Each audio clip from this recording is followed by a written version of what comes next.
We need not close the doors. We should always be ready to engage them in dialogue. आखिर अचानक संघ के सुर क्यों बदल गए? क्या ऑपरेशन सिंदूर के बाद पर्दे के पीछे कोई बहुत बड़ी खिचड़ी पक रही है? क्या कतर में हुई बैक चैनल बैठकों की स्क्रिप्ट अब सार्वजनिक होने वाली है?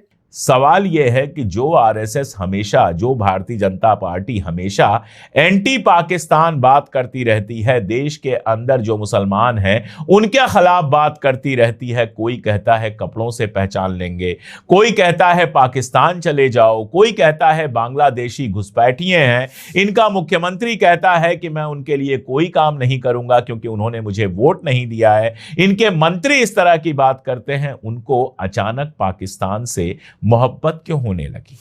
जो संघ हमेशा पाकिस्तान को आतंक का अड्डा बताता रहा है, खासकर भारत की राजनीति में, आज वो व्यापार और वीजा की वकालत क्यों कर रहा है? ऐसी क्या मजबूरी है? और सबसे बड़ा सवाल, क्या आतंकवाद और बातचीत साथ चल सकते हैं?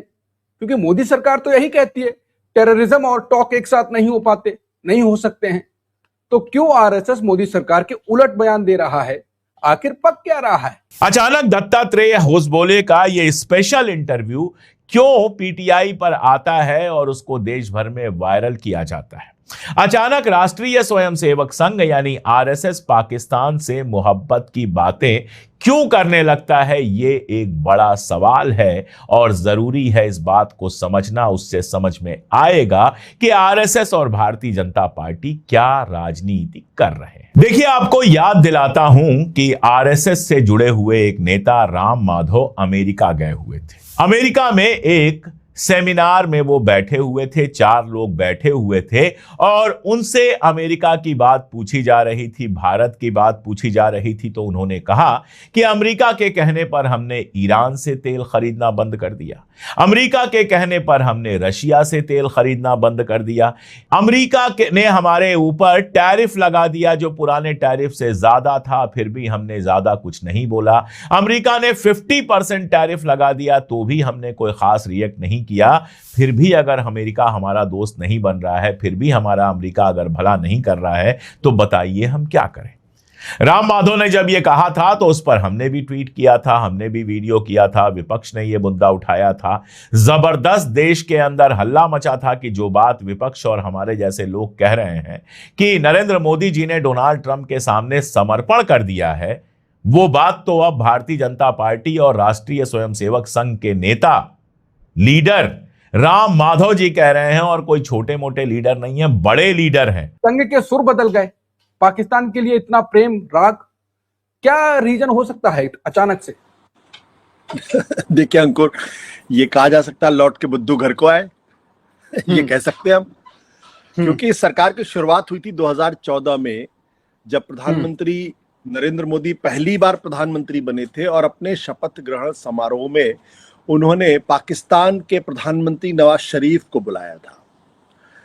तो जो लोग प्रधानमंत्री नरेंद्र मोदी को जानते हैं, ये अपने आप में एक बहुत ही ऐतिहासिक, अविस्मरणीय, अकल्पनीय ने कहा है कि अटल बिहारी वाजपेयी तो बस से शुरुआत करी थी, गए थे, तो उन्होंने भी कहा। तो अटल बिहारी वाजपेयी और नरेंद्र मोदी में जमीन आसमान का फर्क है। अटल बिहारी वाजपेयी शांति वार्ता की बात करते थे, वो कश्मीरियत की बात करते थे, वो मानवता की बात करते थे। नरेंद्र मोदी जो है वो हिंदुत्व की विचारधारा में कट्टर पंथ के समर्थक है। और इसलिए जो 2014 के बाद का जो भारत है, उनकी सरकार की जो नीतियां हैं, उसकी तुलना अटल बिहारी वाजपेयी के समय के और उनकी नीतियों से नहीं कर सकते। पाकिस्तान लाइव के मुअज़्ज़िज़ नाज़रीन, अस्सलाम वालेकुम। पाकिस्तान से दोस्ती बढ़ानी चाहिए, क्रिकेटर्स और एक्टर्स को वीज़े जारी करने चाहिए। नाज़रीन, ये कहना है आरएसएस से जुड़े हलकों का, जिसके बाद भारतीय गोदी मीडिया खुद आरएसएस के पीछे हाथ धोकर पड़ गया और सवाल उठाने लगा कि आखिर अचानक ऐसा मौक़िफ़ क्यों बदल गया। वो आरएसएस जो हमेशा इस्लाम और पाकिस्तान मुखालिफ बयानिए के लिए मशहूर रहा, आज अगर ताल्लुकात बेहतर बनाने की बात कर रहा है तो इसके पीछे यकीनन कोई बड़ी वजह मौजूद है। नाज़रीन, सोशल मीडिया पर भी इस बयान के बाद हंगामा बर्पा हो गया। कई भारतीय एंकर्स और इंतहा पसंद हलके हैरान रह गए कि आखिर वो तंजीम जो बरसों से पाकिस्तान के खिलाफ सख्त बयानात देती रही, अब अचानक नर्म लहजा क्यों इख्तियार कर रही है। बाज़ तज्ज़िया निगारों का कहना है कि खित्ते में बदलती सूरत हाल और मुसलसल बढ़ते दबाव ने भारतीय बयानिया को कमज़ोर कर दिया है। इसीलिए अब वो लोग भी अमन और ताल्लुकात की बातें करने लगे हैं, जो पहले हर मसले का हल सिर्फ धमकियों और जंगी नारों में तलाश करते थे। भारतीय गोदी मीडिया को शायद ये खौफ लाक हो गया है कि अगर अवाम ने हकीकत जान ली तो बरसों से बनाया गया बयानिया कमजोर पड़ जाएगा। यही वजह है कि अब वही मीडिया आरएसएस से सवाल कर रहा है कि आखिर ये अचानक अमन की पॉलिसी क्यों सामने आ गई। नाजरीन, कई मुबसरीन के मुताबिक खेल, सकाफत और अवामी रवाबत हमेशा दोनों ममालिक के दरमियान फासले कम करने में अहम किरदार अदा करते हैं।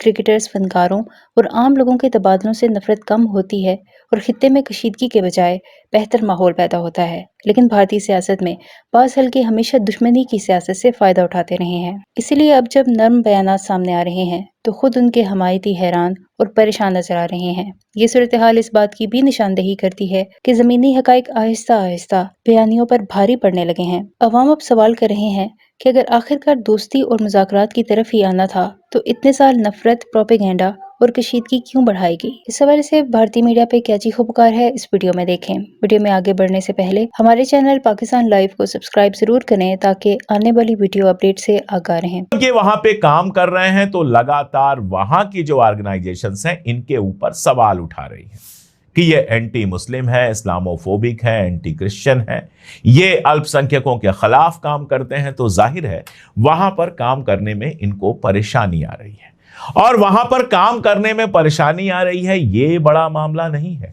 हमारे एक दोस्त ने कहा कि जब भी किसी देशी काम करने वाले से दोस्ती होती है तो उसकी नजर डॉलर और पाउंड पे होती है। बहुत सीधी सी बात है कि कोई अगर $10 भेज दे तो हिंदुस्तानी करेंसी में अब वो 900 रुपए के आसपास हो जाता है। तो डॉलर पाउंड पे एक हिंदुस्तानी की नजर रहना कोई बहुत बड़ी बात नहीं है। मैं ये इसलिए कह रहा हूं कि आरएसएस का जो चंदा आता है उसमें विदेशों से आने वाले चंदे की भी अपनी एक बड़ी भूमिका है। वो जो चंदा आता है वो पाउंड में, डॉलर में और यूरो में आता है, तो जाहिर है हिंदुस्तान आकर उसकी वैल्यू काफी बढ़ जाती है।